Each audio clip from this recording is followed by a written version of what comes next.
నాకు మొదట్లో ఏం పడ్డదంటే ఇక్కడ దేశీయ ఆవులనేది అంతరించిపోతున్నాయి.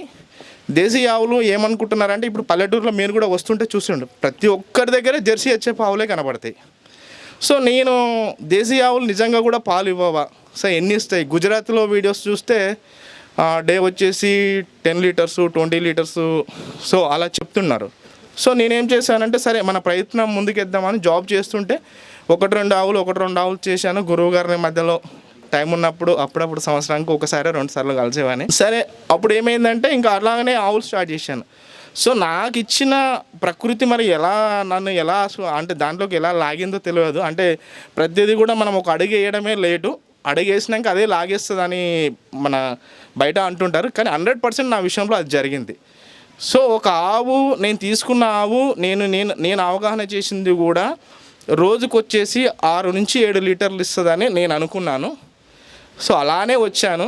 కానీ మాకు ఇచ్చిన మిరాకిల్ ఏంటంటే ఫర్ డే 20 నుంచి 24 లీటర్స్ అనేది highest record. So live record కూడా చేసాం దాన్ని.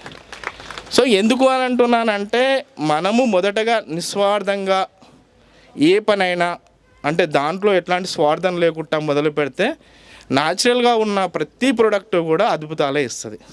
సో ఇది నేను మా ఫాదర్ విషయంలో కానీ అది ఆవుల విషయంలో కానీ ఇప్పుడు నా దగ్గర పుట్టిన దూడలు మొదటితలో దూడలు అంటే నేను ఫస్ట్ తీసుకున్న ఆవులు నేను మొత్తం కొన్న ఆవులు 10 ఆవులు.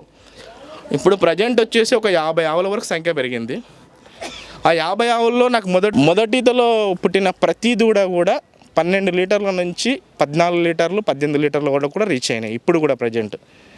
సో వాటి బాడీ కానీ వాటి సిస్టమ్ కానీ చాలా అంటే చాలా బాగుంది. నేను అందుకని ఏమిటంటే బ్రీడ్ మీద బాగా అవగాహన పెట్టి ఓన్లీ బ్రీడింగ్ మీదనే నేను ఇప్పుడు వెళ్తున్నాను.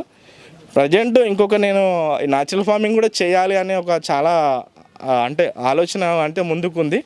బట్ దానికోసం ప్రిపరేషన్ అయితే చేసుకున్నాను. కానీ ఇంకా మరి అది ఎప్పుడు నన్ను లాగేస్తుందో లోపలికి నేను వెయిట్ చేస్తున్నాను. దాంట్లోకి వెళ్ళాలనేది చాలా అంటే చాలా నాకు. ఎందుకంటే